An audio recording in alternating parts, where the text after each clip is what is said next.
No vacations. Okay, so here we are.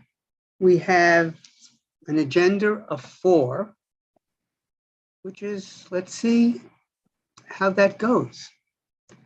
And maybe it won't be a 10:30 p.m. meeting tonight. Right, Max?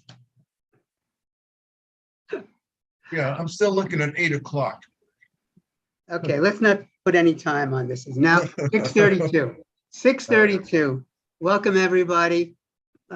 Those who have never been here before, we look at the applicants. We hear the applicants for different kinds of liquor licenses in Community Board 4. We make a recommendation to the full board, and in turn, the full board makes a recommendation, adopts our recommendation or modifies it, and sends it on to the State Liquor Authority. The State Liquor Authority, as is in their name, authority, is the only organization that has the authority to grant a liquor license. Hopefully, we include in our letters stipulations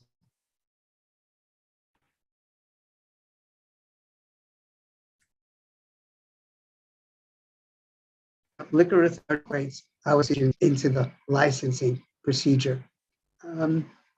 Okay, and the way we operate, we ask for the applicant to do a presentation, then we have committee questions, comments, and then we go to the community for questions and comments. Okay, do you want to do anything? Just to remind everybody, this meeting's being live streamed and will be then posted on YouTube for the foreseeable future. So bear that in mind. And everything we hear tonight will be considered by the full board on September 7. And anyone who wants to be heard on any of these matters can speak for 2 minutes on any subject at the full board meeting by signing up either in advance or at the start of that meeting. Okay, so going to our agenda, we arrange our agenda items by type of request, type of application.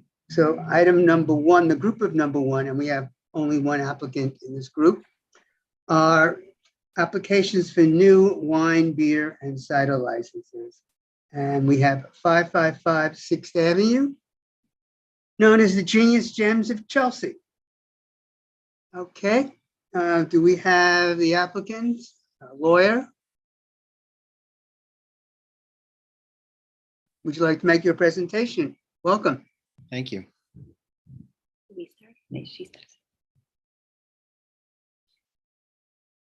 Go forward. So I think our attorney, Jen Harris, is here. Is she going to speak first? That's your choice. Yeah. Jen, you're on mute.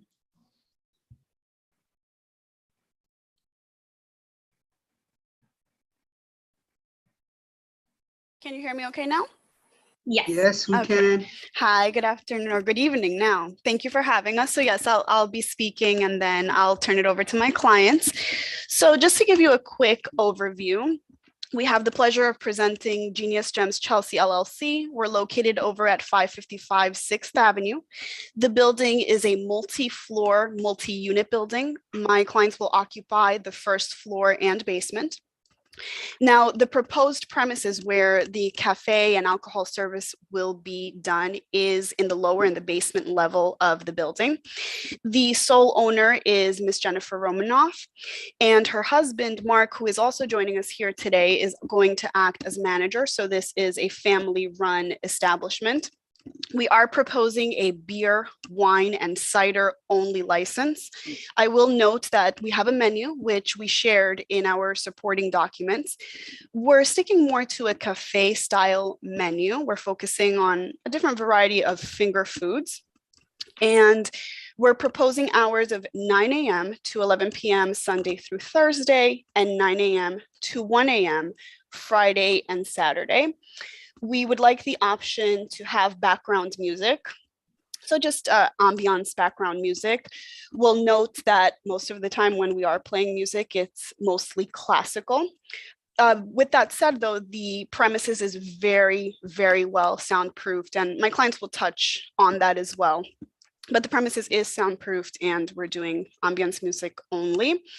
And we have a very large space because, as you'll note when we get more into details, we are actually a very unique business model. It's more like an activity center focused on families, where the beer and wine is meant to complement a small part of the experience. But anyway, we have a larger space for this activity. With that said, though, the portion where we're going to have beer and wine, we're thinking maybe 25 to 30 people in that particular area. We'll call that the cafe area. And if you want to refer to the diagram that we submitted, that was also labeled as such. So we have a cafe area off to one side of the premises by the food prep and all of that. And I'm just making sure that we've hit everything here. And we've secured a lot of the necessary approvals, or are in the process with the Department of Buildings and all of that. So all of that is already in the works. And what I think I'll do, I'll have my clients just give you a quick overview of the business. They do run a similar, very successful business in New Jersey. And we really want the members to understand the business model. You're going to find it's very, very unique. And I think they can explain it. They'll be more than happy to explain it. So Jen, do you want to start us off? Sure, I'd be happy to. So good evening, everyone. My name is Jennifer Romanoff. I am the founder and CEO of Genius Gems. We have our successful first location in Millburn, New Jersey, which opened in 2018. And we are very excited to be welcomed into the Chelsea community. If you have a chance to see our website later on, there's a lot of details about what we do, but I'll give you just an overview so you can understand that we're very much an asset to the community. We run STEM classes, so science classes for children, primarily ages 4 to 12. We do birthday parties, events for families on the weekends. We also have a general admission experience where we do unique building challenges, engineering challenges, robotic and coding challenges. We also have a science chemistry experiment that we do with slime. So those of you that are parents, you might be familiar with slime.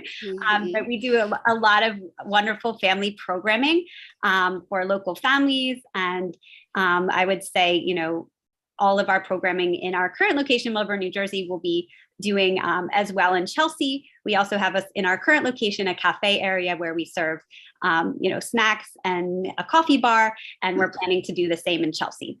So, we view ourselves as really focused on building community and, really being there to create a space where families can come together to build these amazing structures, where students can come after school and take our enrichment classes, or for the younger kids during the daytime. And, we work with all of the local schools in the area. We host field trips for schools. We do enrichment programming for local schools. We have an amazing STEM facility that includes dozens of 3D printers and robotics and coding and, all of the sort of cutting edge things that kids in the Chelsea community will want to engage with and really create, a really asset to the community. And as Jen mentioned, the cafe is just complementary to what we do. And I'm going to turn it over to my husband, Mark. But actually, before I do that, I do want to mention my personal experience. So we're not, we lived in New York City for many years. We had our first 2 children in Lower Manhattan, and I myself worked for several years as a public school teacher in Washington Heights, where I worked very extensively with the local community, building community, and working with families as well as my students. So we're really, really excited to be back in New York City and back in the community. And, we look forward to partnering with all of you and your local organizations as well to really be just, a gift to all of Chelsea. So I'll turn it over to Mark, and he can add some additional details about what we do. Hi, everyone. Good evening. Mark Romanoff. I'm the COO of Genius Gems, and it's thrilling to be, contemplating this new endeavor. With Genius Gems Chelsea, we're planning to do all the things that we were just not able to do with our first location, and the beer and wine license is part of that. So just to take a little step back, because it is so central to what we do, these are, little show and tell here, these are Magna Tiles. They're, for those of you who don't know, because we don't assume that you do, but you can see there are a lot of different shapes and colors, and you can very quickly make a wonderful structure. So we have the world's largest collection of these, and that allows us to make absolutely amazing projects. And what's unique about Genius Gems is that two things I want to highlight. One is that it is a place that people come and then they want to come back to over and over. So we offer a membership program for those who just cannot get enough of Genius Gems, and there are a lot. And then the average person will come back 7 or 8 times in a month, right? So this is not just a disposable experience that you just come once to. It is very much, as Jen mentioned, is a community asset that people congregate and come back to over and over. So that's one unique feature of Genius Gems. And I would touch on the fact that we also, as Jen mentioned, have an incredible array of technology that we use to make our own custom projects that kids will use in our classes. UV printers, 3D printers, just an array of technology that we're using to make amazing projects. So those are some very unique aspects of our experience, and we're very excited to share it with the community. Thanks. Jen Harris, I just have some technical questions about the stipulation form. You filled out particular pages 2 and 3. Is this, you made it sound like this is on 2 floors, this business? That is correct. So ground level, and then the activity will be taking place in the basement. That is correct, Mark, right? I'm presenting that correctly. Yep. Yes, that's correct. Okay. Are you seeking to license both floors or one floor? We're gonna have to do both. So the way the Liquor Authority works, they want interior contiguous access. So we will be licensing both, but the applicants have gone through a lot of detail to make sure that the alcohol portion is kept downstairs. So we're not going to have people kind of walking around. So if you go to page 3 of the STIP, if you go to page 3 of the STIP form, if you could fill that out and break it down between the first floor and the basement, and see, at the moment you have them combined.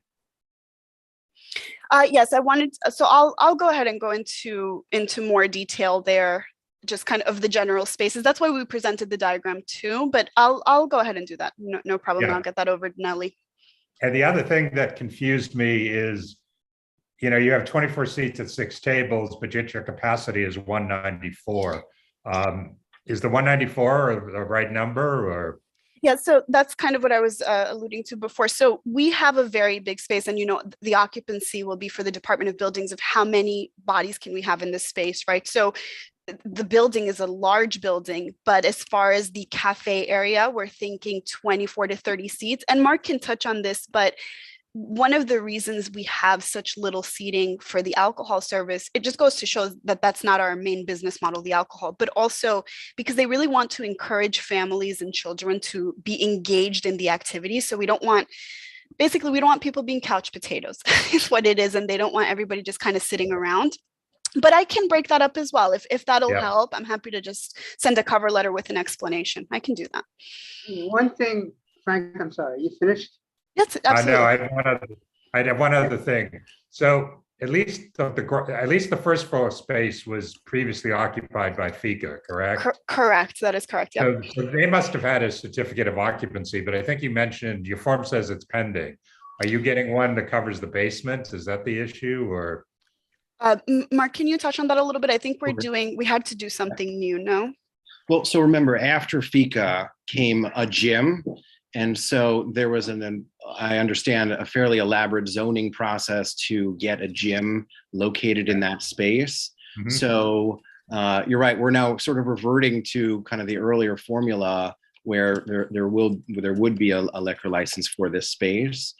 Does that answer the question? It does. Yeah, it does. Yeah. Thank Perfect. you. And so Jen, so if you could get a revised page 3 to Nelly by a week from today, that would be great. Perfect. I'll do that. I'll make sure she has it tomorrow morning. I just want clarification. the cafe is on the street level and which is which? So the cafe is on the basement level. Basement level. And that was strategically done because, like we mentioned, we have a lot of soundproofing. So, I mean, you'll virtually not hear much from the street level, even if we're at full capacity. So the cafe, all of the main activities will be going on in the basement level. Okay, so the cafe, and you said the activities, so both what you're calling activities and the cafe are on the same level. So what's on the first street level? So let me clarify a little bit. So when you come in, there are basically two main rooms that are primarily focused on the magnetic tile building, right? So we strategically wanted to put the cafe on the lower level, in part because we don't want food and drinks to be touching our magnetic tile collection. We want to keep them separate, right? So the cafe, so there is a staircase that goes down. There's an ADA lift built into the space. So you go down into the lower level, and that is where the cafe is. And that is where some other activities will be taking place, classroom spaces for those classes. Behind my question is my concern of people walking around. I got my glass at the cafe, and I want to see what's going on upstairs. They take a glass of wine, walk up the stairs, and I don't think we want that. Absolutely not. Agreed. No, Yes. we're not doing that either. Absolutely. That's built in.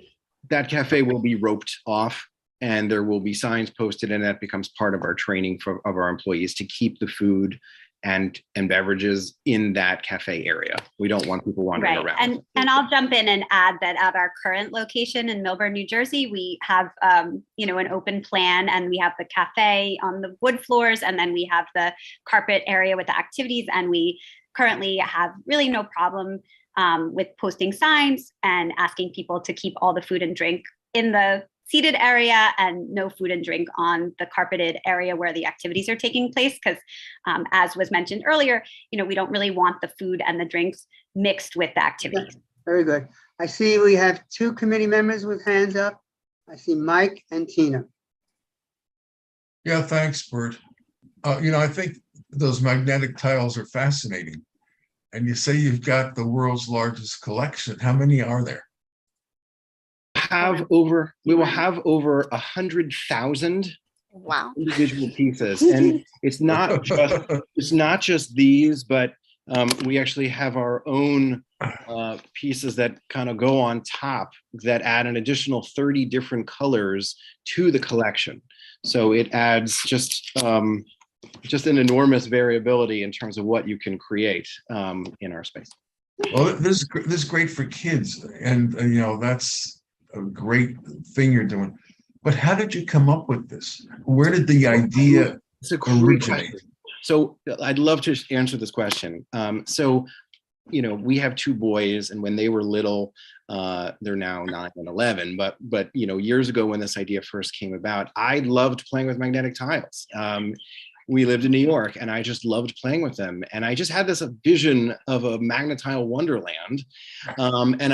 It was sort of a crazy idea, and I shared it with Jen, who was teaching in, public middle school in New York at the time. And she said, look, Mark, that's a very interesting idea, but it can't just be that. There has to be an educational focus. There has to be, a STEM gravitas to the experience.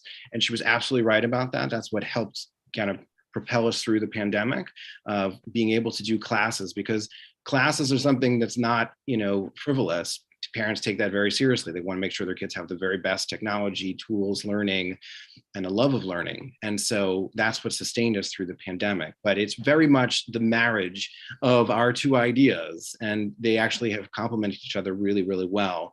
And that's why parents will tell us, over and over, that when they hear that they're going to be taking a class at Genius Gems, they literally jump into their shoes and they cannot wait to go. And so we've sparked that love of learning, in part because, in the background, you have all this amazing, wonderful experiential play.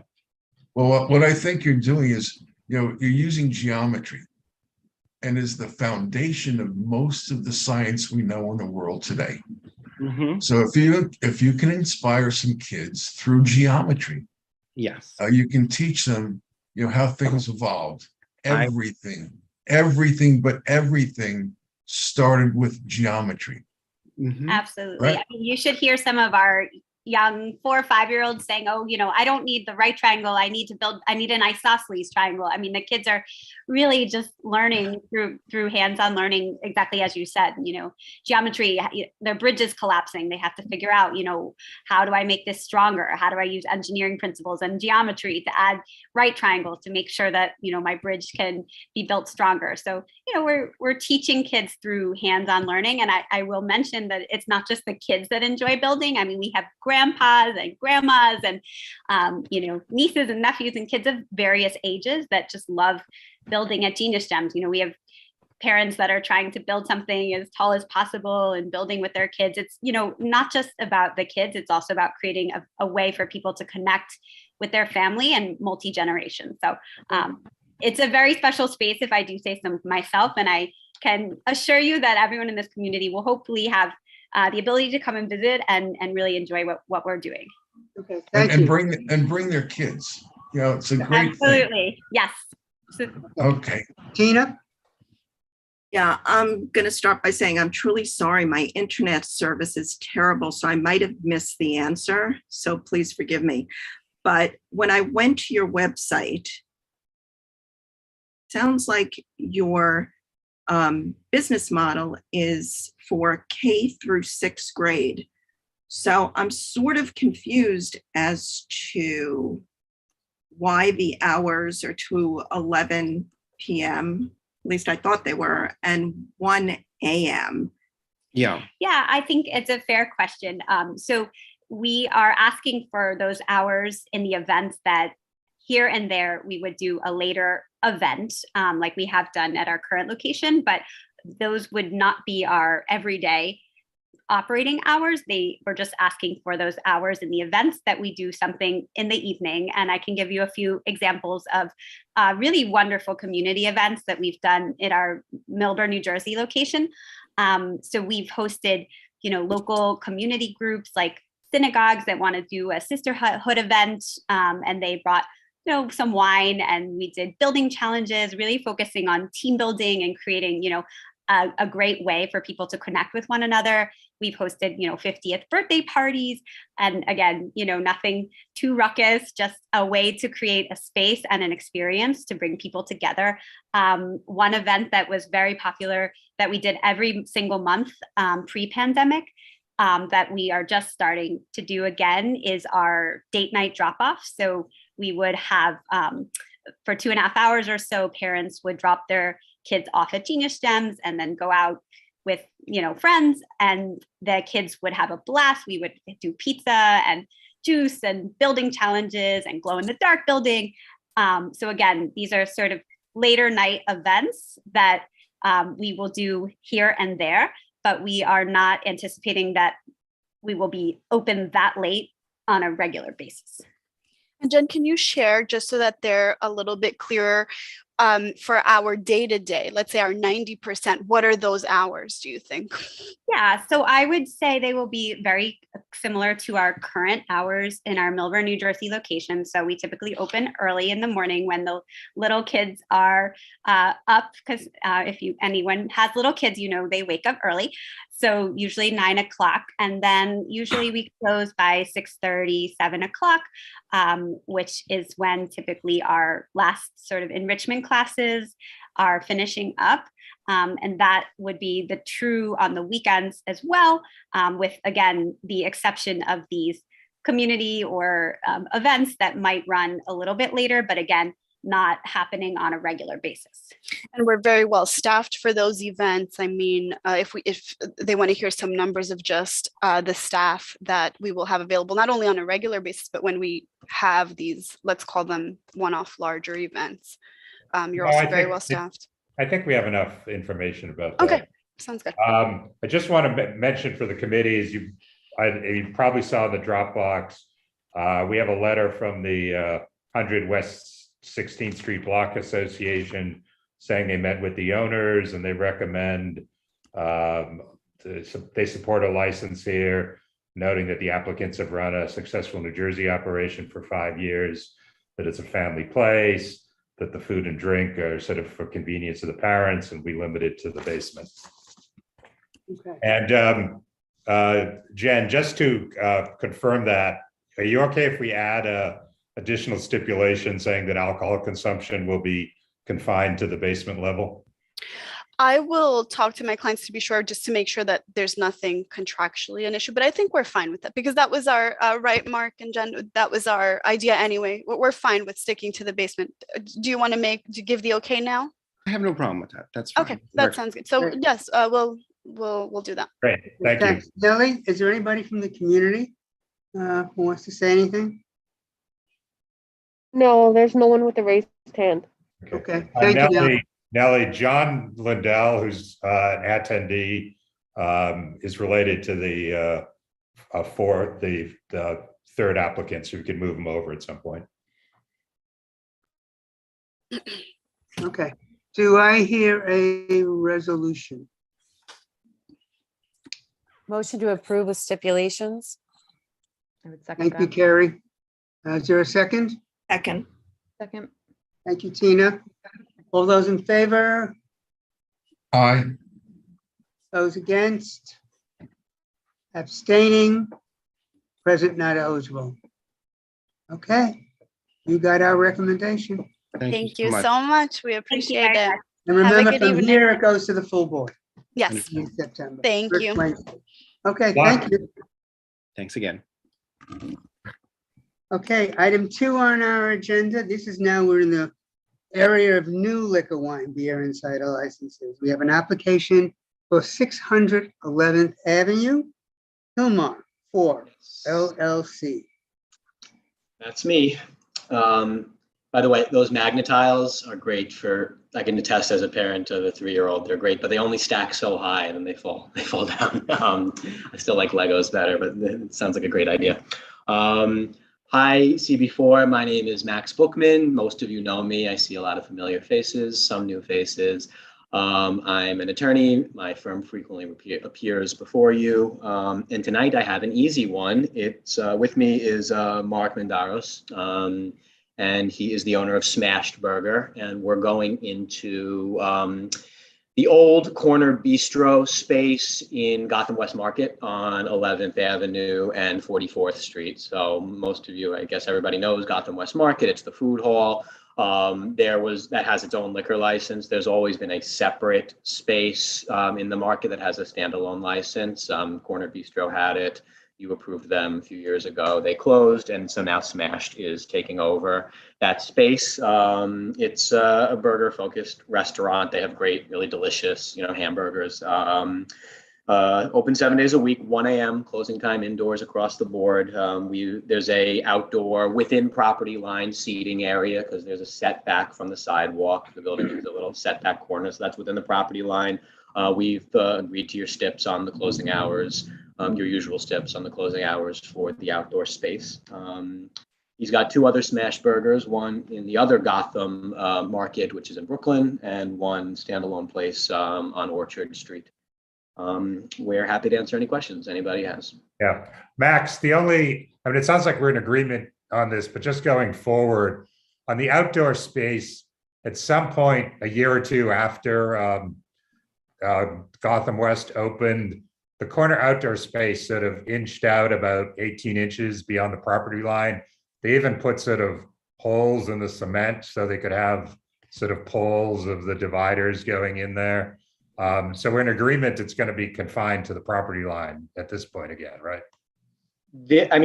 I know they have outdoor seating specific to their market, and then they have this, which is going to be specific to. No, this was the specific corner. Oh, I see. This was the specific corner where Corner Bistro was, I and see. where this applicant is going in. And you're So- saying they inched out beyond the property line? Not your client, but Right, some before. prior operator. Yeah, we're not going to inch out, and we're going to keep to the diagram that we gave you. We'll stick to the property line. If there's any additional step you want to put. Yeah, I just want to add an confirm additional that, step that says, all outdoor seating will be within the building property line. Not an issue. Okay, great. Okay, Nothing else, Bert. Okay, anybody from the committee? I don't see any raised hands. Jesse, you confirm that? Okay. Nellie, do we have anybody from the community? No? No, there's no one. Peggy has her hand up now, Bert. Peggy? Sorry, Bert, I was late with my hand. Yeah, just I'm a, sorry. so it looks so the hours for this request are later than the hours for Gotham. But that's, I think you mentioned this, that there seems to be like a separate entrance. It's got its own separate area. So that's why it's okay to have, different hours than the rest of That's them. right. Well, you'll decide if it's okay from your perspective. From a liquor authority perspective, it's okay because exactly what you said, it's a separate liquor license, separate self-contained area. Okay. So the rest of the market, I think Friday, Saturday, it closes at 11 p.m., but this request is until 2 a.m. 1 a.m. 1 a.m. Okay. 1 a.m. Yeah. We,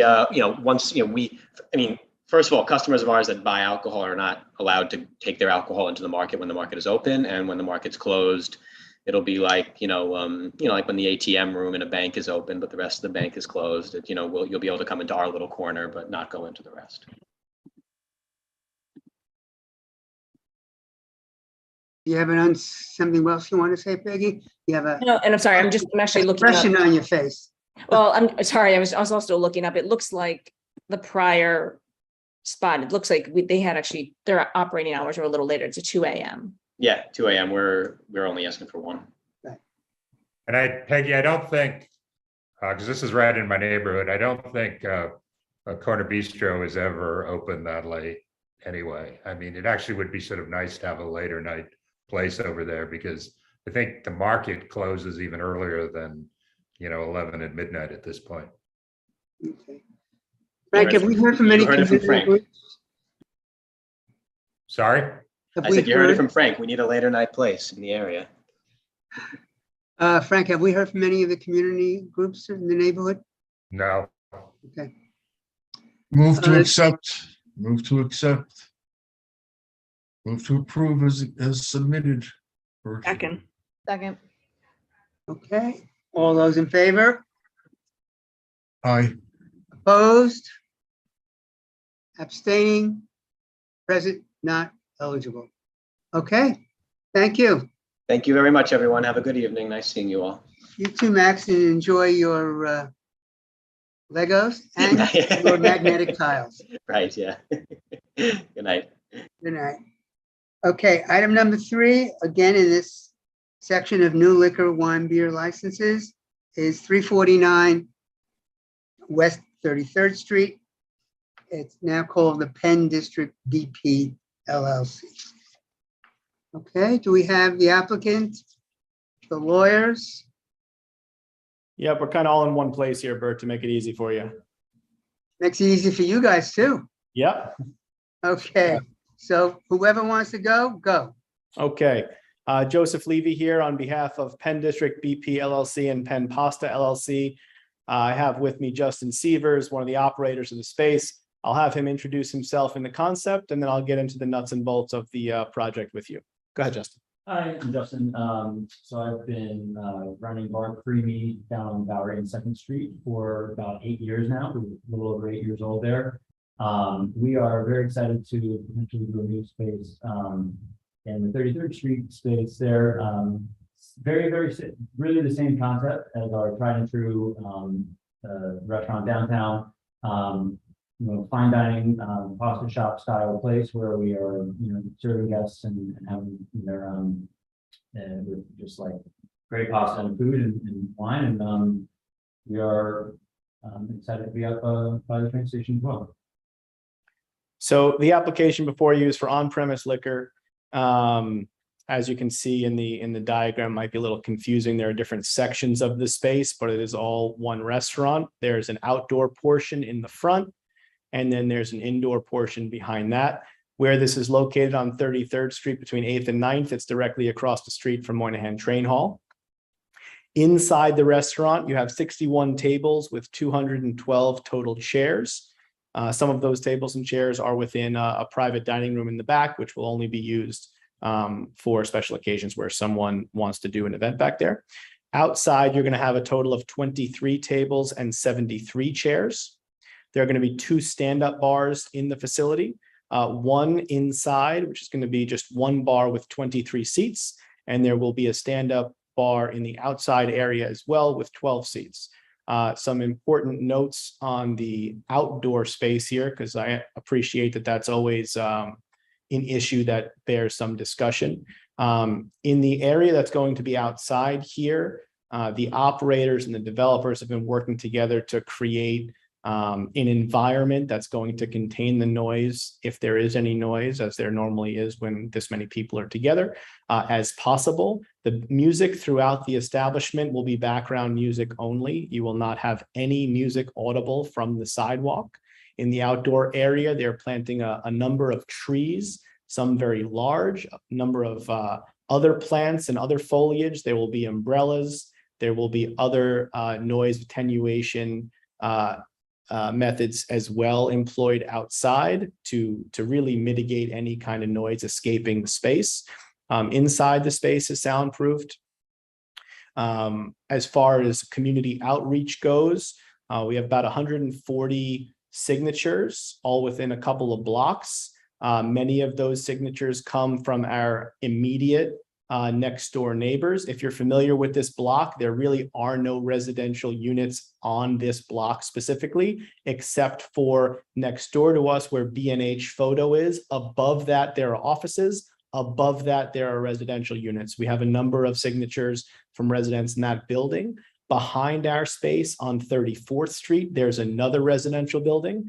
After our walkthrough with a couple of the board members last week, it was mentioned that maybe we should post additional signage on the 34th Street side and try to get in touch with some folks from that building to see if they had any comment, if they were aware of what we were trying to do here. I'm happy to report that we were able to get some contact with that building.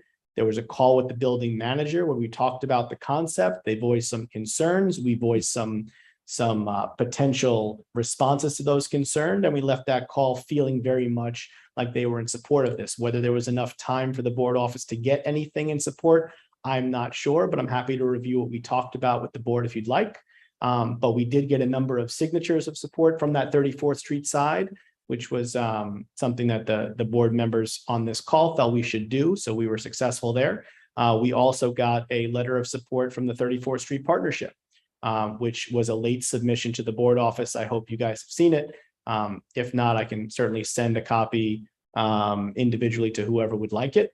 One of the main points that the 34th Street Partnership made was that they're thrilled we're activating this space because they find that more often than not, their folks are being used as de facto security when that is not necessarily their function. And activating a space, having some life there, having some lights there, having some people there, as well as the front of house staff that are going to be at the restaurant would go a long way to ensure safety of the people coming to and from the train, commuting home, walking down the block, and what have you. Hours of operation here are midnight to 2 a.m., 7 days a week. And as Justin indicated, this is a second location of Bar Primi. This is, NoHo Hospitality, Locanda Verde, Lafayette, The Dutch, Carne Mare, a number of very successful restaurants that are very well maintained and operated in a responsible fashion. These are not guys who've never done this before. These are guys with a very good track record. The outdoor capacity here is 85 people, most of which are seated for table service. That is the exact same number that they have at the Bar Primi downtown location, where they are also adjacent to a residential building. If you guys have any questions, we're here to answer them. And thanks for your time as always. Yeah, Right. thank you. Thank you. Just to describe the space a little to the committee, Tina Candace and I did a site visit last Monday. So the establishment would be occupying what is essentially a block-long lot between 33rd and 34th Street. The southern half of that abuts 33rd used to be a former loading dock, I think, for B&H Photo, which is right next door. So that is currently completely outdoor space. And then there's about a 3-story building to the north of that, which goes all the way through to 34th Street. So this establishment would have both spaces. They would keep about 2/3 of the original loading dock space open as outdoor space, and then essentially extend the building through a glass enclosed atrium, and that would go back all the way to 34th Street. About the only building that would be potentially bothered is the mixed use building that runs along 9th Avenue between 33rd and 34th, which is contiguous to this space. B&H Photo is on the ground floor. We believe they have some offices on 1 or 2 of the upper floors, and after that it becomes a residential building that is entered on 34th Street. And Tina and Candace can, chime in with their views on the outdoor space as we go forward. I just want to throw out a question here. 2 questions. One, you said you spoke with the 30 people in the 34th Street building, and they had some concerns, and you said you responded to those concerns. Can you just summarize what their concerns were and summarize your responses? And then I have a question after that. I'd like you to describe, we're not too familiar, or we're not too receptive, actually, I guess that's a better word, to outdoor bars. So I want to hear from you how you conceive of its operation. Sure. So the first matter, the 34th Street building, the 3 items that were discussed on the call, number 1 was wanting to understand whether any portion of the outdoor space was going to be enclosed, and if so, which part, and if not, what sort of sound attenuation measures were going to be taken to keep the sound as internal as possible. And they were satisfied with the enclosure being closest to the building, which is closest to their building, and the other sound attenuation measures that were expressed, the umbrellas, the foliage, the trees that were being planted. The second issue was they had some concerns about whether or not they would have any smells emanating from the HVAC or the hood, to which we were able to let them know that with our precipitator and where it would be located, that would be a non-issue for them, which they were happy with. And the third item, which was actually a very good point they brought up, and one that wasn't contemplated yet, but doesn't necessarily pertain to a liquor license per se, is how we were going to deal with the local law 11 issues when there needed to be scaffolding up to deal with the exterior of their building, and whether from developer to developer, one developer was going to be seeking any kind of indemnification from the other if the restaurant outdoor area or restaurant entirely would have to be shut down to do any sort of repair work. So the third item is the only one really that was outstanding, and I don't believe that is the type of item that we're going to find an answer to overnight. So that's going to take a lot of back and forth, but both sides have committed to put in that work and come to some sort of resolution that would be mutually agreeable. Okay, thank you. Can you describe how you conceive of the operation of the outdoor bar? Sure. So the outdoor bar will be, again, closer into the building as opposed to out on the street. The first section, which is going to be closest to the street, is just programmed seated dinner service. So the bar is going to be closer to the enclosed area. It will be fully covered with something. I'm not going to say it's an enclosure like a retractable roof because that's not realistic, but it will be fully covered to the extent that it's either a large umbrella or some sort of awning or overhang to completely cover the bar area. The bar seats will be seats. The whole concept of bar premies operation is you want people sitting for dinner and a glass of wine or a drink. So the programming at this bar will not be outdoor watering hole to get loaded before a game at the Garden down the street. It will be people who want to sit outside for dinner, whether it's a solo that doesn't want to sit at a table but prefer to sit at a bar having dinner, and it'll be that type of environment, more of seated dinner service bar than where you're going to see 4 or 5 people deep waiting for drinks and that kind of environment. Because remember, If that's the kind of environment that's created here, that is going to negatively affect the experience of the people who are seated around that for dinner. So there will not be standing throughout the outdoor space where you're just going to have like a holding pen like you would across from a place. This is programmed seated dinner service, just giving people a different experience to sit outside as opposed to inside. There'll be a fireplace out there, electric and legal, obviously, but for people who want to have, you know, again, a different kind of experience. And will you be having a bar inside as well?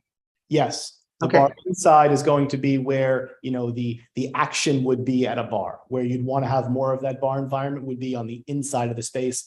And it's worth noting that the patrons' experience coming into the space, everyone is going to have to go into the actual restaurant to come back outside. So this is not going to be the kind of environment where someone can walk in off the street and just grab a drink and walk out onto the street.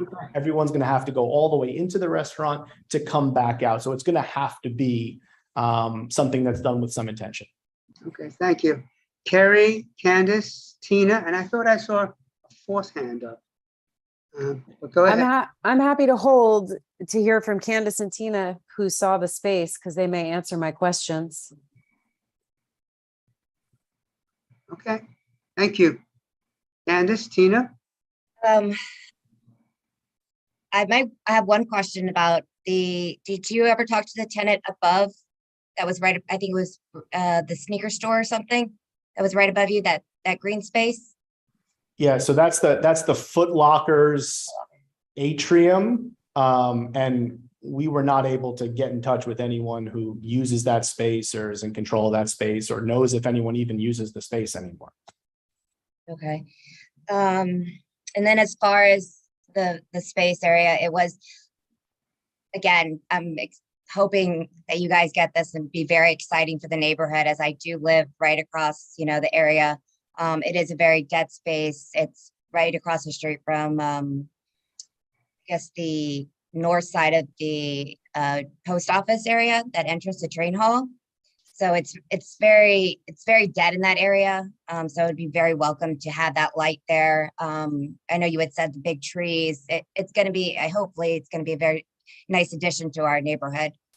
And on the signatures, on the 340 West 34th people, the big building, a lot of the apartments, there weren't apartment numbers, there weren't very many. Do you know like where you got most of your signatures, from what floors they were on? Matt, you wanna talk about this? Sure. So, hi, I'm Matt Vigiano. I'm part of Casira, but I'm also part of this team, Candace. We had folks from our team doing petitioning in a 2-block radius. So we typically tell people we prefer if they put their address and their apartment number if they're comfortable, but don't force them to. So most people generally gave us just addresses. Okay. You're curious though if they indicated their apartment number? I mean, if they were willing to do that, we asked them to put it on the form. Yeah, just because I noticed there was that back area, even if there is the tall trees, and you know, I can still hear the restaurant right around the corner, right by right across the street from MSG, that little Mexican restaurant. They do outdoor sounds and stuff, and I can hear it. I was like, oh, there's a new party over there, and it was that restaurant. So sound is going to travel if there's, you know, anything louder than, you know, a radio or any kind of I would be affected for the people that are right above them. Sure, and I'm sure Joseph was probably going to describe this next, but our music is background ambient only. We're not, and no subwoofers, so we don't have anything, I hope, approaching that level. It's pretty noisy there as well. We have an acoustician's report included that gives a sense of the baseline.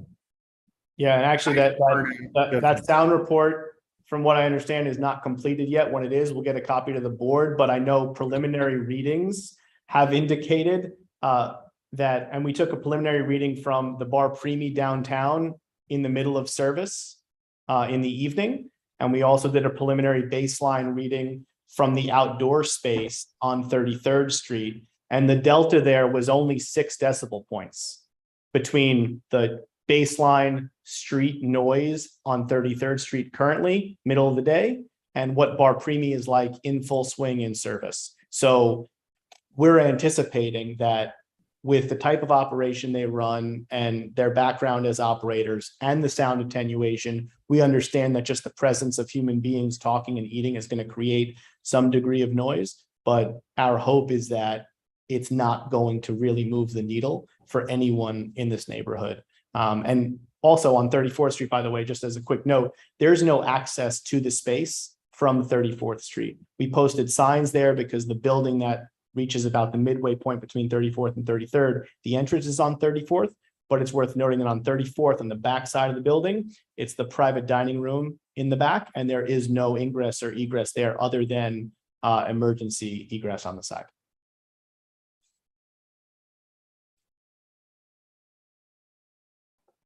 Tina, you too were at the site visit, right?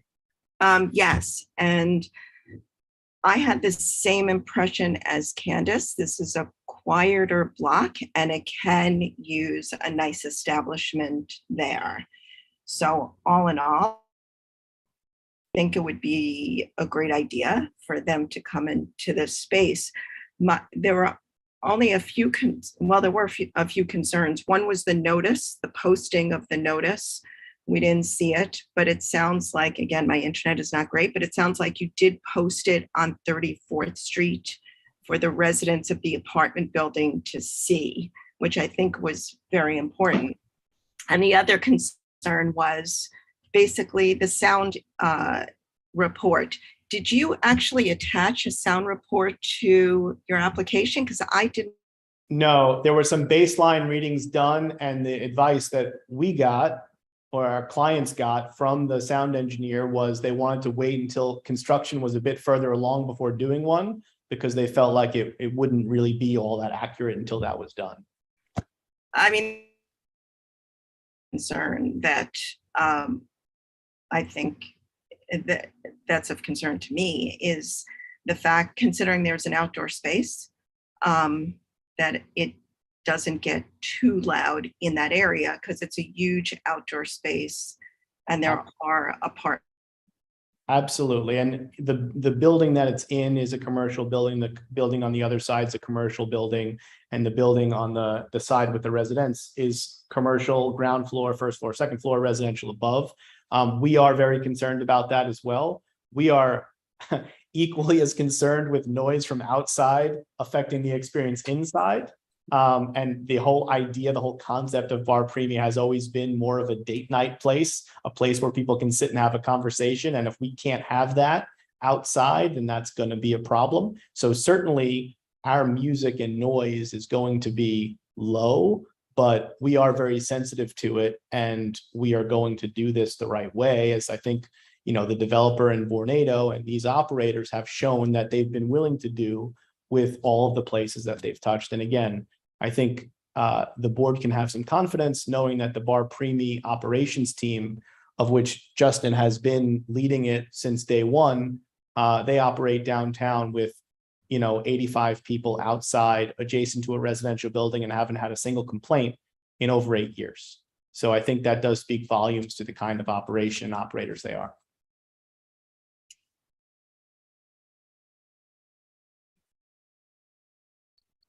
Gary? It looks like an amazing space. I'm gonna echo what Tina said. I'm concerned. Can you give us a date when that sound study will be finished? Because I don't know how we vote on this without knowing if there's an adverse effect on the residential neighbors. Sure. I'm looking to see, there was someone on the call earlier from the developer who was commissioning that study, and I don't see them on the call right now because I was going to just ask him for a timeline. I can get a timeline and get back to you.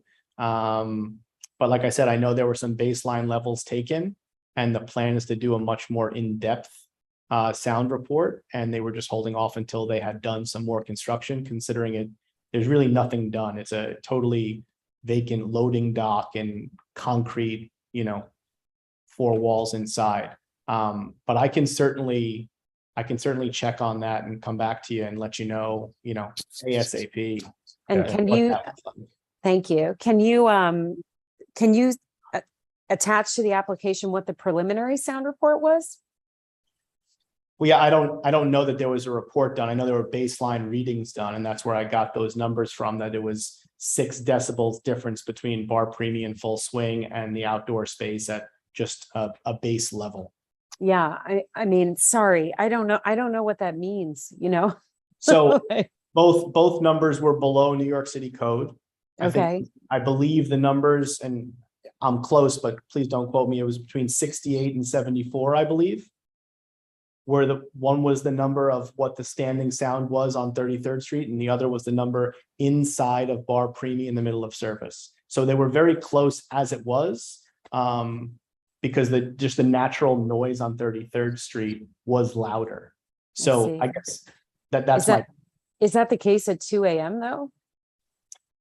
I don't know. I haven't taken a reading at 2 a.m. and I don't know what time the reading was taken for the baseline. But again, I also don't expect that everything's going to be in full swing at 2 a.m.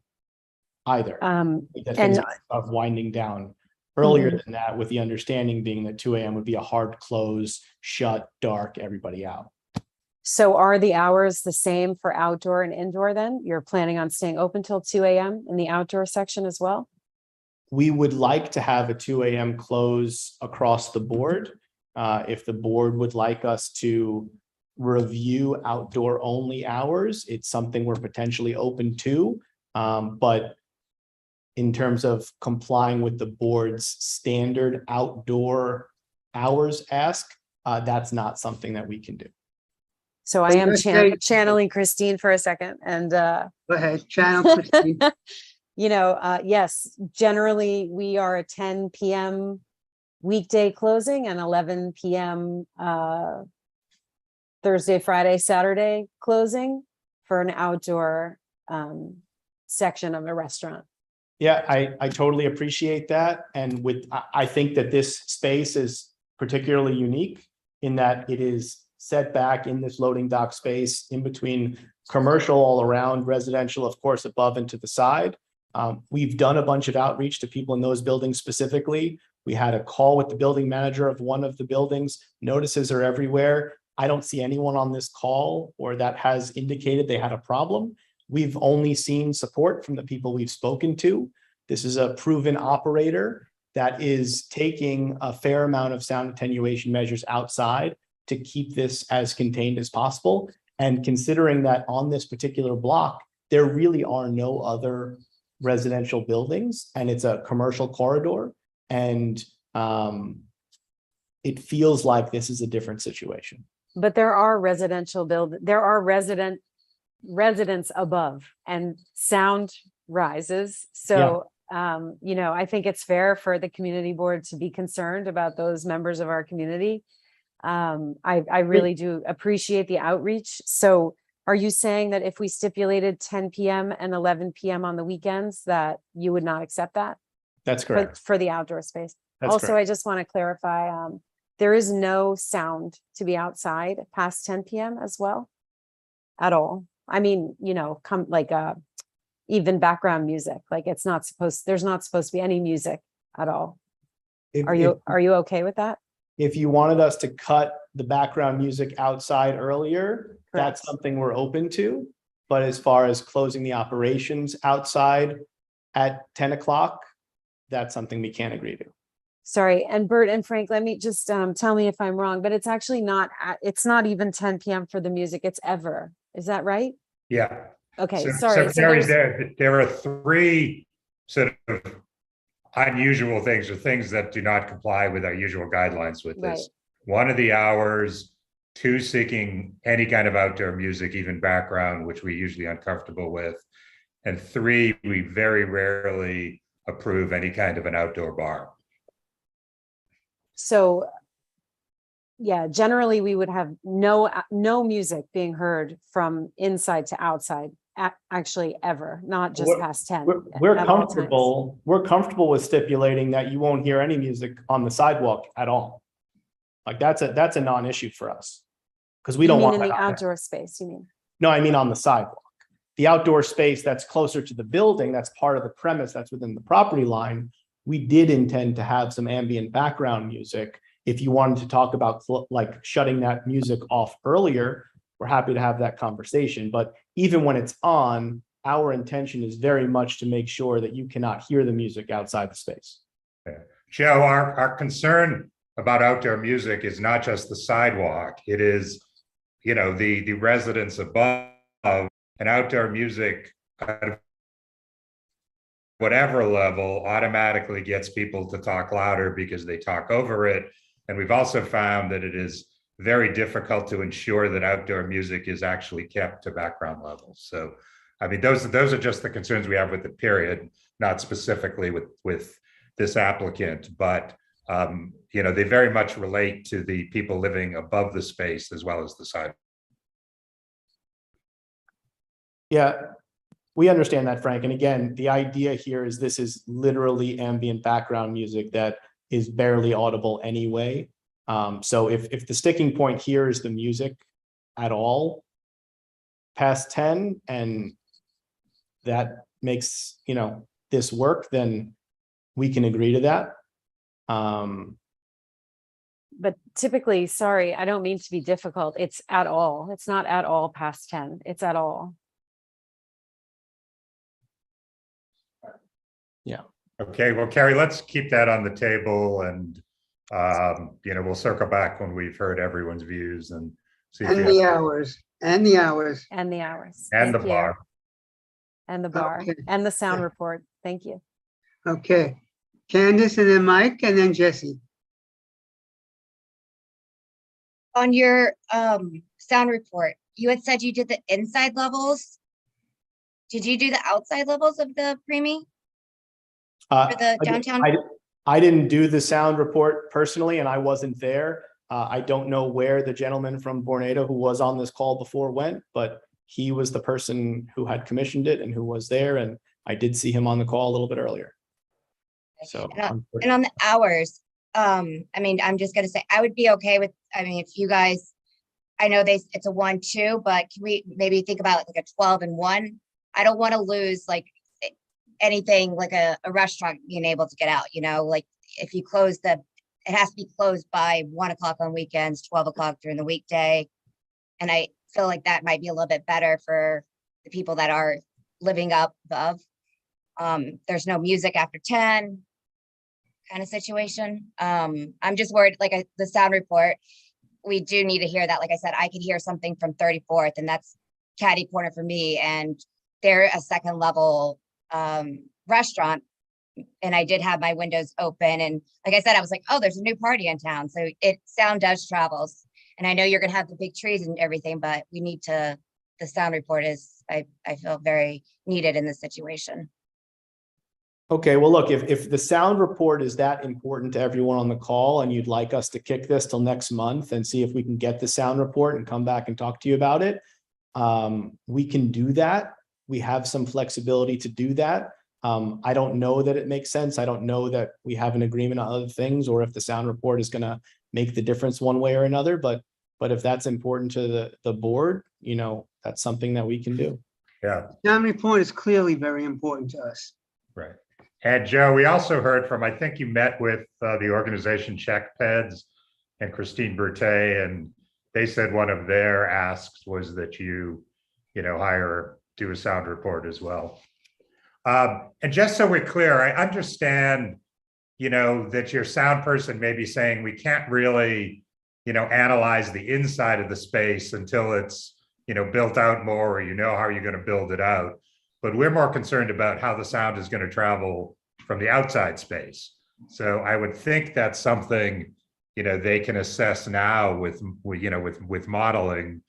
But it's really, how is the outside space, how is outside noise going to bother people or not?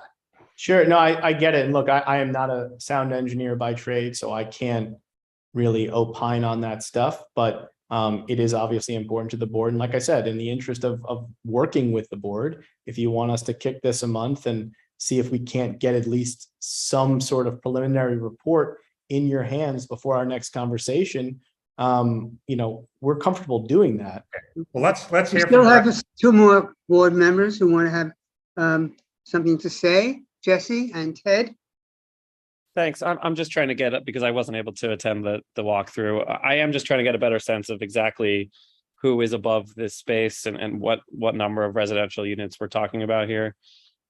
Is it, a dozen, or are there huge high rises above you? It's more than a It's for the board as well as for the applicant here.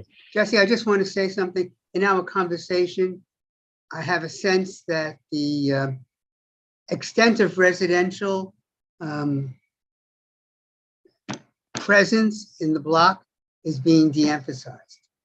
It is not, it's not a commercial block the way it was in 1950. It's much more residential. Okay. That building where B&H is used to be a Y. We're talking about a bunch of years ago. And in the 80s, early 80s, it was converted to residential. So it's a big building, 34th Street to 33rd Street. It's more. Whoop. I think we lost. Yeah. Sorry, bro, you froze up for a second, but it does sound like, if we push this off a month at least, I and maybe some others would have an opportunity to do another walkthrough potentially just to check it out. And I do want to, just to emphasize, as other members have said, obviously, we know what this area is. We want, more, restaurants and storefronts up and running on those blocks. And, so we definitely want to find a way to make this work. And so, if pushing it a month is going to, make that happen, I'd like to see that as well. So. Okay. Ed, Carrie.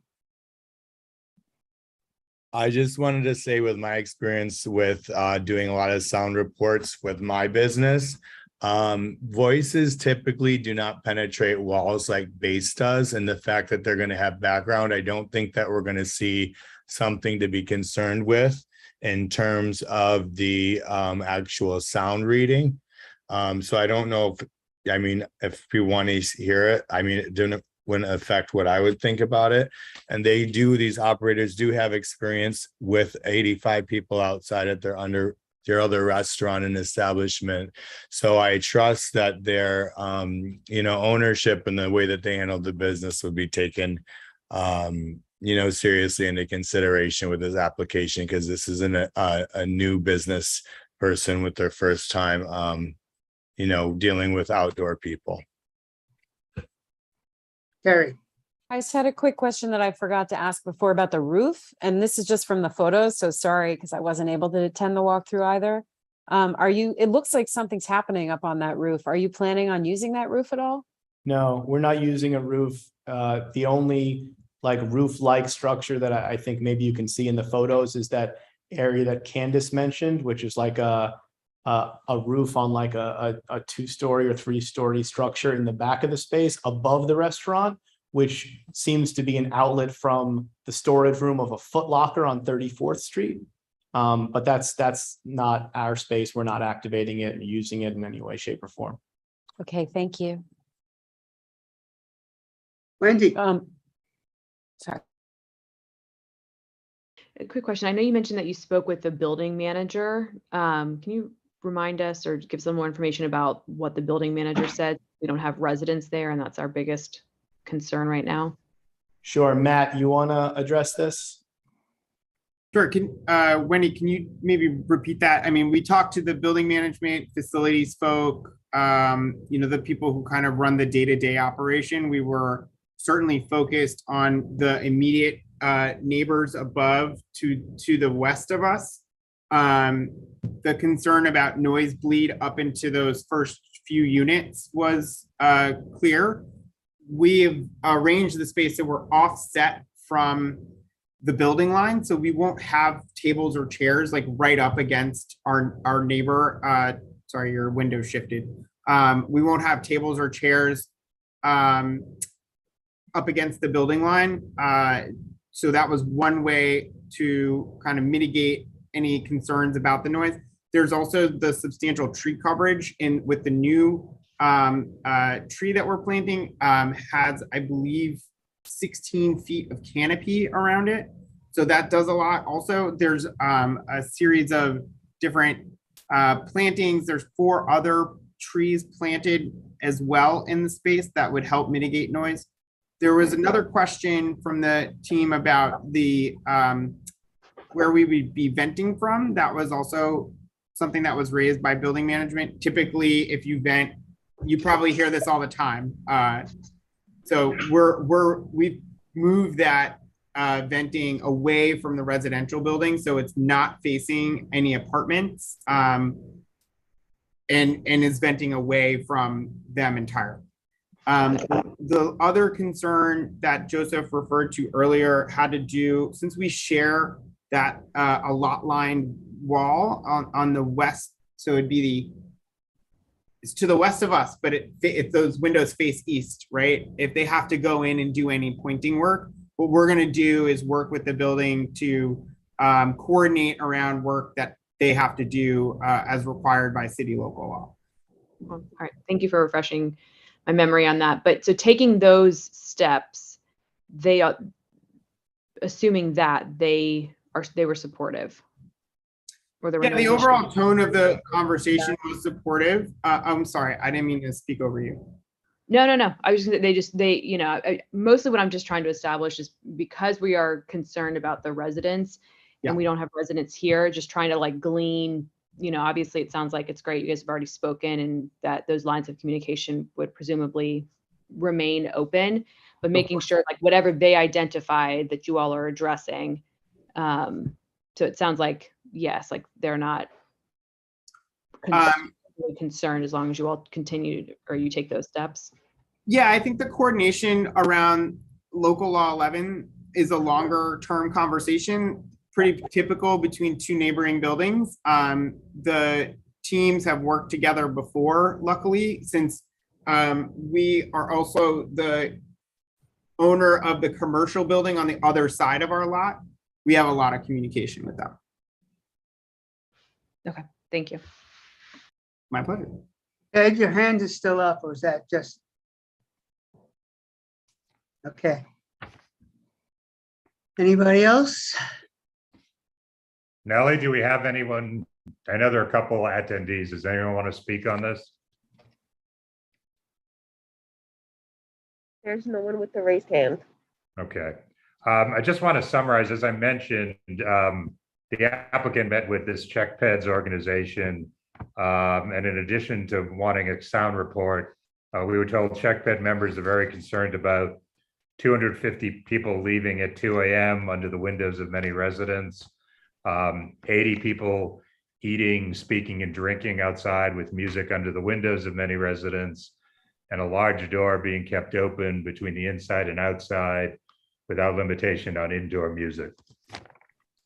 And Jesse, to answer your question, as Bert said, this building we're talking about, the partial residential building, it runs the whole block, you know, exactly next to this space.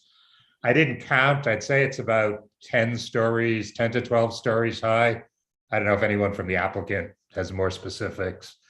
And I gather that it's only the first 2 or 3 floors that are commercial. So everything from there up is residential. Yeah, thanks. I was able to pull it up on Street View, so now I'm getting a sense of it. Thank you.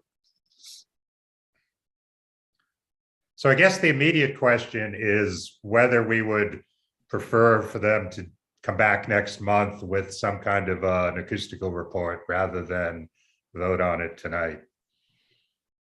I think also coming back next month will give members of the board, the committee, an opportunity to take a walk by and see for yourself.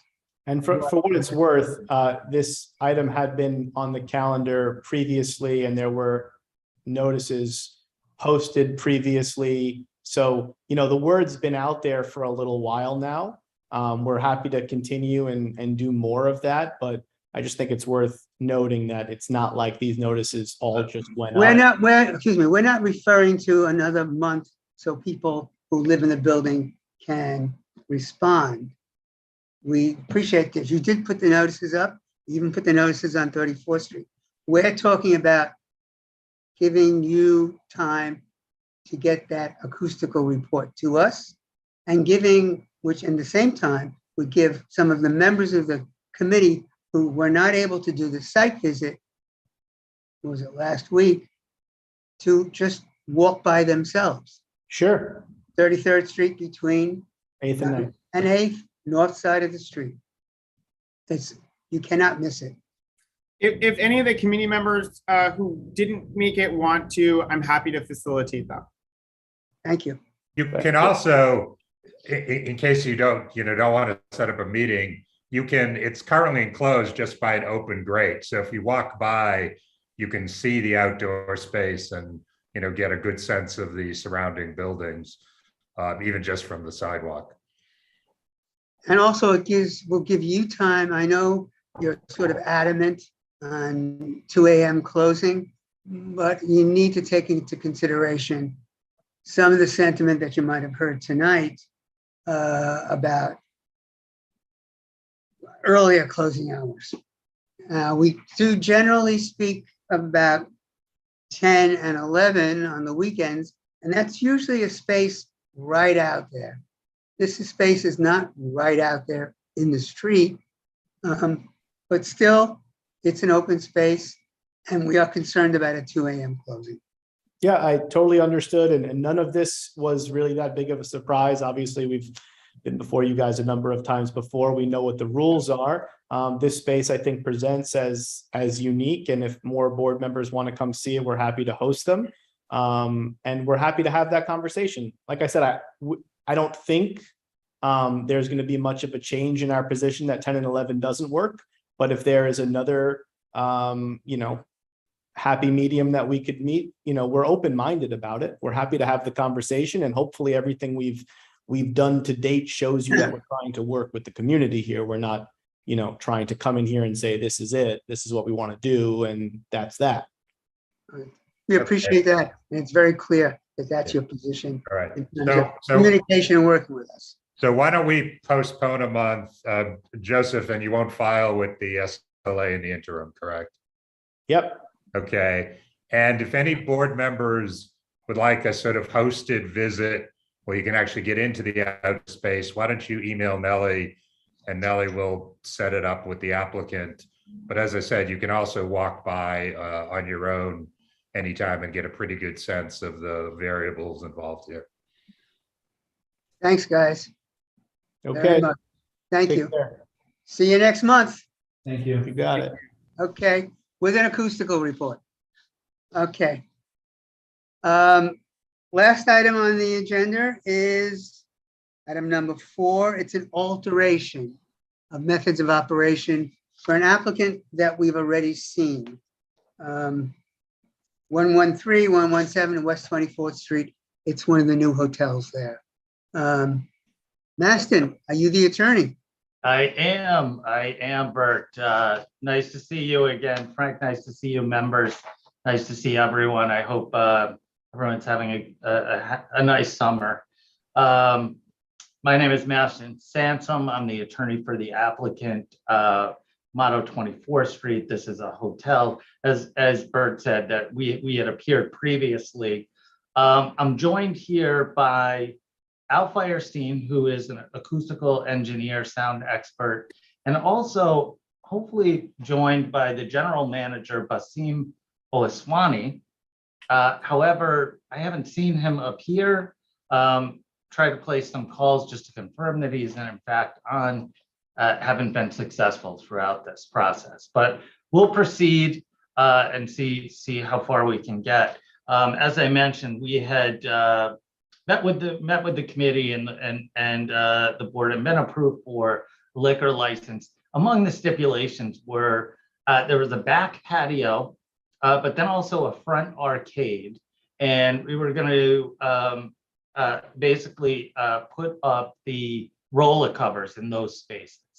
According to the client got the back, which was most important.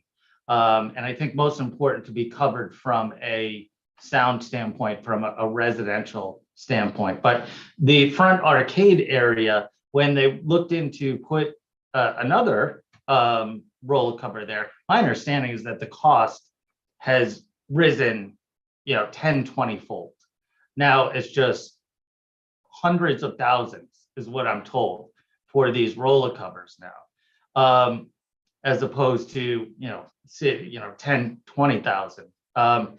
Anyway, so I thought when we talked that the arcade space, that there was a little less resistance to having, that area be used as an outdoor space, even without a roller cover. I could be mistaken, but nonetheless, we're here to ask for an alteration, which would essentially allow us to use that front arcade without a roller cover. And of course, in advance of this meeting, I know that was kind of a photo finish getting you guys the report and things like that. I hope you have a copy of that. But Al Feierstein conducted a sound study, and provided a report that shows that, yes, this is possible to have it still be below the ambient noise levels at their lowest amount. Now, he did include some recommendations, and I'll let Al talk more about this stuff. But one of the ideas was we were going to have background music outside. Well, after this discussion, listening to this, doesn't sound like that's something that you'd be amenable to. So we understand. But Al, I'll let you take it from here and talk a little bit about the study. Yeah, Maston, just before we turn to Al, I want to make sure we're on the same page about everything else. Is this hotel up and running now? It is running now, yes. Okay. And the second floor terrace has a roller cover? Yes. Okay. And what are you doing in the arcade? Is anything happening out there now?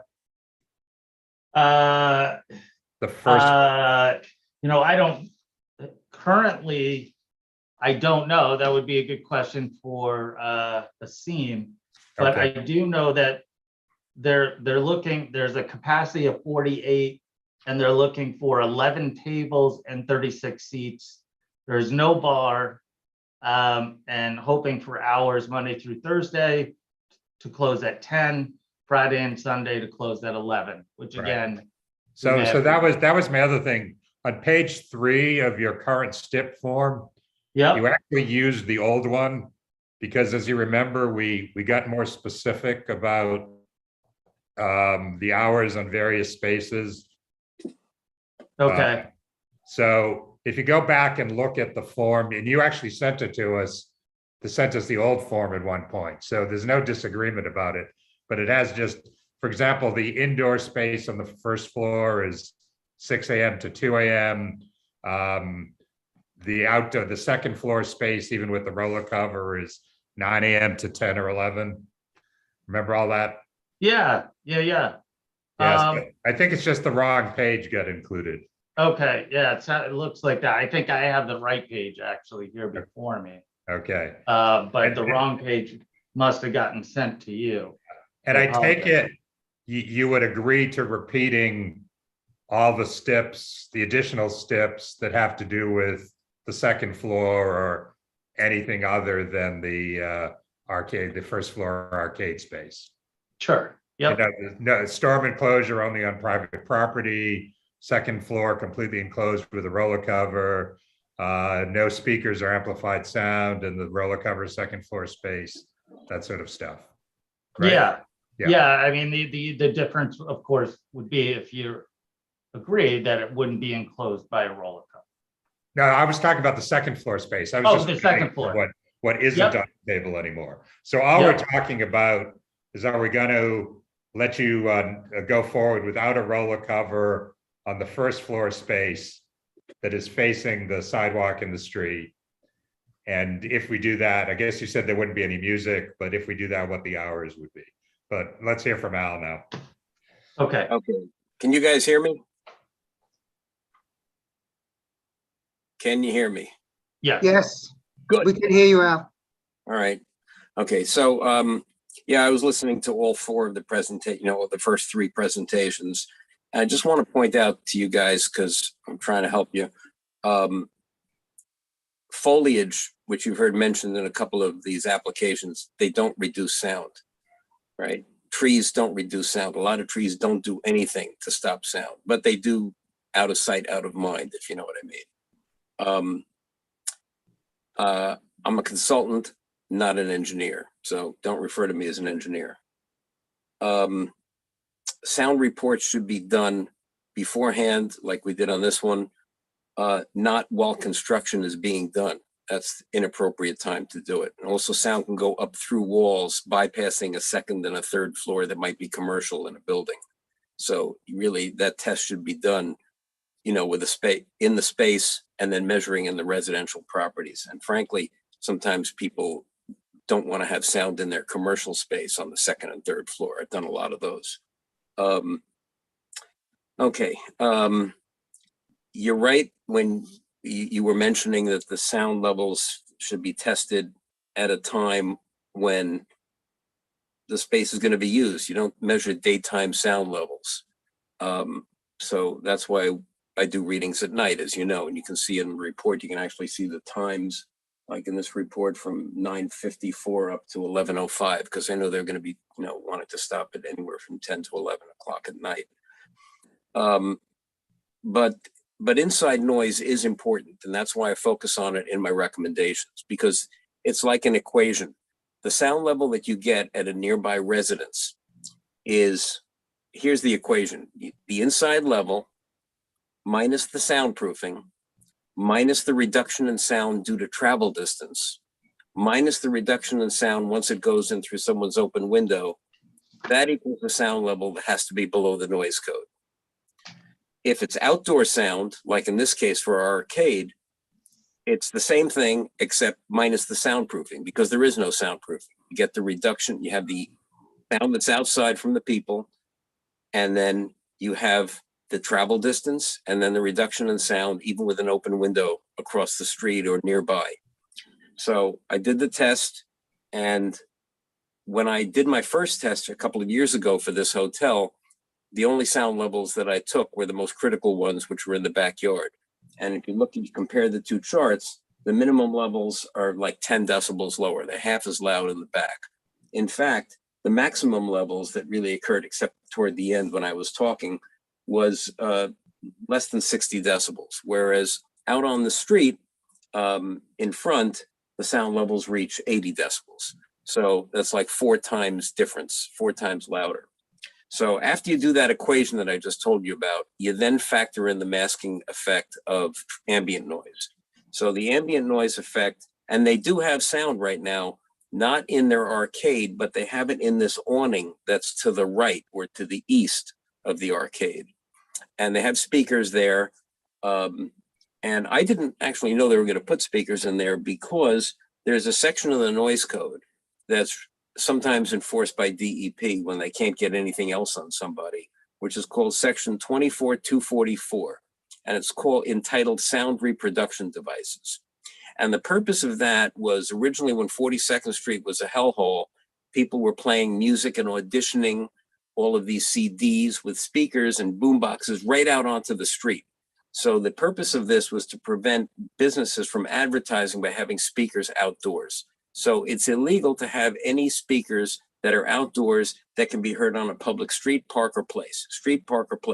So the way DEP enforces that, if they hear sound on a sidewalk, and usually on the center of a sidewalk, then they can give a violation. And they don't have to measure it.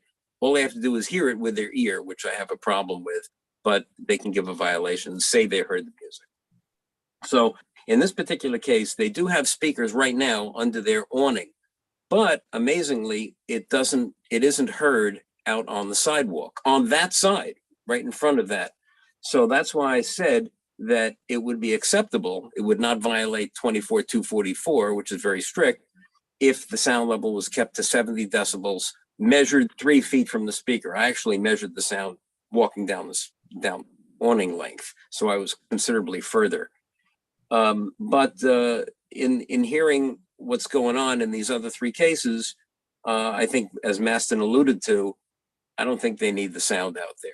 And I think Frank was saying, look, he's right. If people hear a lot of music, they're going to talk over the music, so especially if it's loud music, and that will increase voices and that can travel. So I recommended that the sound level be 70 or less, but if you want to take that out and have no sound outside from speakers, that's fine.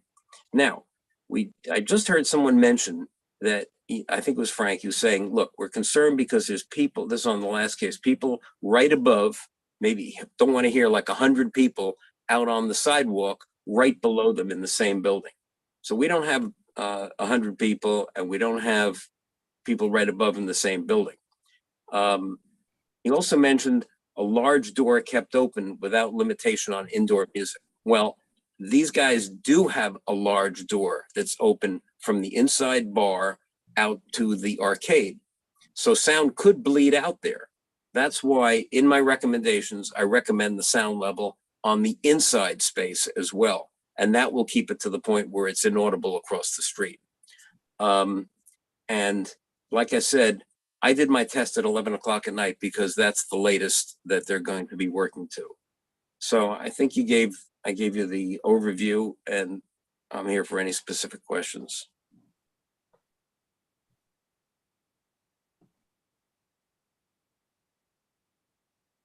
Thanks, Al. Yeah, I think one of the points, just to reiterate, is sounds like a sound limiter would be required inside to make sure that the decibels are 70 or less when that big door opens. No, they have to be even less than that outside, but they're going to be measured inside, and the sound level is 80. That's what I put in. But that's all in your report, Al, correct?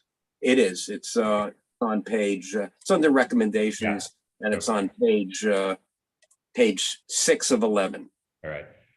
Maston, you had agreed, even with the roller cover on the first floor, to close at 10 p.m. So I assume you're sticking with that, correct? Yep. Okay.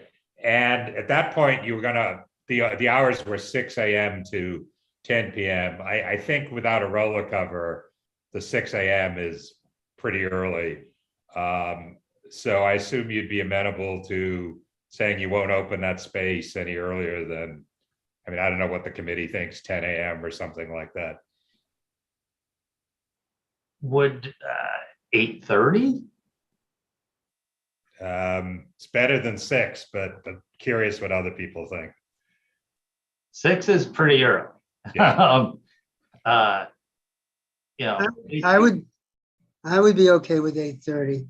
And we're talking about mostly hotel occupants coming down for breakfast? Yes. Yep. Could I ask a question? Is it possible to have a liquor license where you're not allowed to serve liquor before 8:30 in the morning? It actually, so let's see, on premises liquor. 8 a.m. I think, isn't it? 8 a.m. is, and I think, so it's 8 a.m. every day, but Sunday, and you can do it Sunday if you get a separate permit, but that was for the Buffalo Bills. Well, people do want to eat breakfast early, and I don't think many people need to have liquor with their breakfast. Yeah, right. But I think in this case, what we're asking is they just don't seat people out there for any reason until the hour we agree to, whether that's 8:30 or some other time. Because alcohol only adds to the noise as people drink, but people make noise just talking and eating, even if they're not drinking alcohol. I'd be fine with 8:30.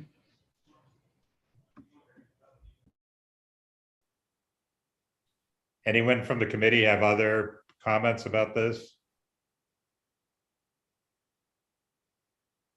Okay. Nellie, there's still one person from the public We probably should say if that person wants to be heard on this, you should use the raised hand function and we'll move you into them the over. oh, and she has raised her hand, but And Candace, did you have your hand up or down? I saw it there for a moment. Okay. okay. Now it could, oh, you have done that. Hi, Patty. You're on mute. Hi, can you hear me? We can hear you now, Patty. Hello? Hi. Hi. So I wanted to, I live on West 24th Street, right by Motto, and that's the reason why I'm here tonight. I walk by there every day, and the front sliding wall doors are always open and blasting the air conditioning where I can feel it on the other side of the street. And it's just something that has really concerned me, you know, with the environment as it is. And it's just something that has really annoyed me every day that I walk by this building, and I am blasted with air conditioning so that the people sitting outside can be nice and cool.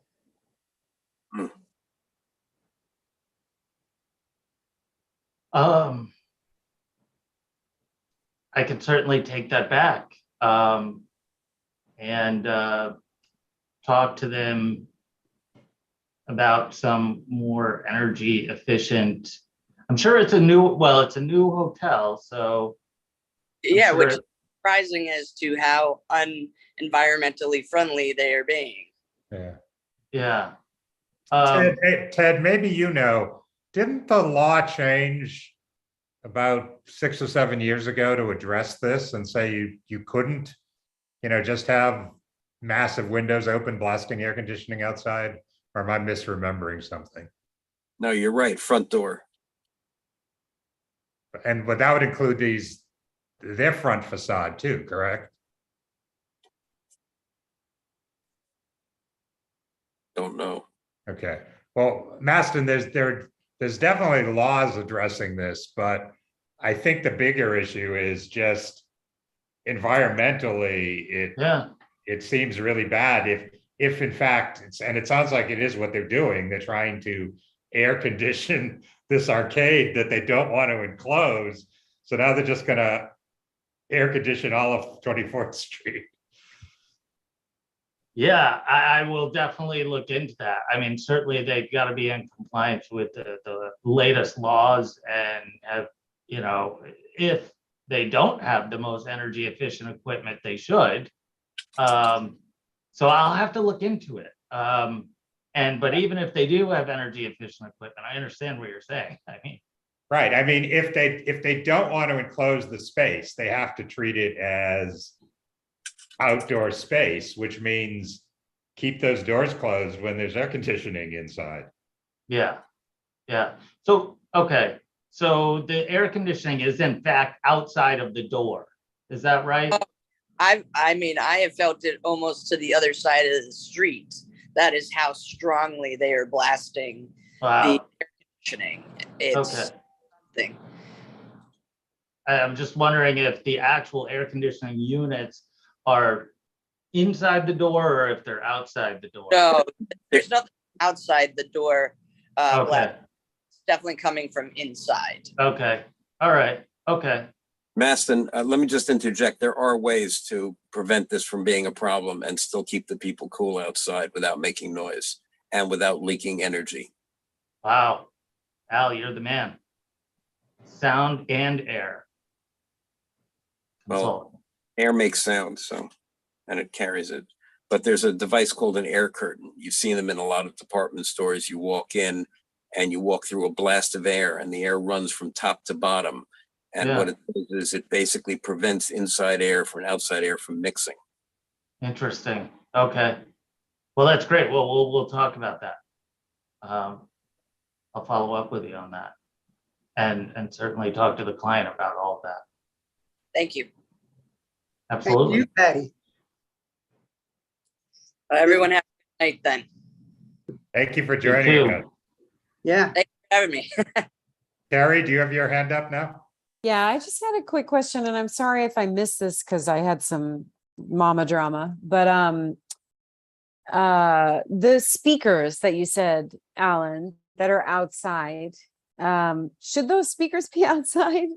You're Like, why allowed to have, are- yeah, you're allowed to have Sorry. speakers outside. In fact, if you ever Okay. walk past the Scholastic store on Broadway that was like just Sure, below Houston sure, Street, yep. they got speakers outside and you can hear them. And if you go at the I think it's ABC up in the Upper West Side, like right near Broadway, the ABC building, they got speakers outside and designed so you could hear sound on the sidewalk. That's illegal. Speakers that you cannot hear outside on the public street, park, or place, meaning a sidewalk, are legal. There's nothing illegal about the speakers. You just have to prevent them from being heard on a public street, park, or place. And this awning reaches way back onto their private property. It doesn't go onto the sidewalk. So that should not be a concern to us at all. It shouldn't be, but no one actually sits under the awning. I guess it's just to welcome people as they're walking down it's like 30 foot long or something, as they're walking into the hotel front door. Maybe it's I understand. Thank you. So are we approaching some kind of resolution? Yeah, I can summarize if no one has further comments. All right. So Maston, by the way, who's the lawyer here? It looked like Teresa Russo submitted the form. Are you both working on this? Yeah, Teresa is my managing partner, and okay. I think we've talked about this before. Yeah. Okay. So we'll add 2 new steps about the first floor space, which says first floor outdoor space will open no earlier than 8:30 a.m. and be closed and vacated of all patrons no later than 10 p.m. daily. And there will be no outdoor music or amplified sound in the first floor outdoor space. Yes. And then we will carry over the additional steps from last time, but conform them so they don't no longer apply to the first floor space. So it'll be any storm enclosure will be placed only on private property. The second floor outdoor terrace space will be completely enclosed on roof on all sides with a roller cover. Roller cover will be closed at all time. There'll be no speakers, no music or amplified sound of any kind in second floor roller cover enclosed space. Applicant agrees to implement all recommendations now of both Acoustalog reports. And all doors and windows opening to roller cover enclosed terrace space on the second floor will be kept closed after 10 p.m. Sunday, Thursday, and 11 p.m. Friday and Saturday. Yep. Yeah, and then we'll make the chart on page 3 look the way it did after our meeting, except we will now say that the space on the first floor does have a roller cover, just has no music, and is 8:30 a.m. to 10 p.m. Great. Great. Motion to approve with stipulations. Second. All those in favor? Aye. Opposed? Abstaining? Present, not eligible. Okay. Thank you all. Thank you, everyone. Thank you very much. Have a great evening. Thanks, Alan, for your extra help with the other application as well. Don't let anyone ever define their music as quote unquote background music. Get a decibel level. Alan, your technical consultancy is very much appreciated. You're welcome. I'm glad you stayed for the whole meeting. Interesting. Interesting. It was Thank you. classy. Thank you. Good night, Thanks, everybody. everybody.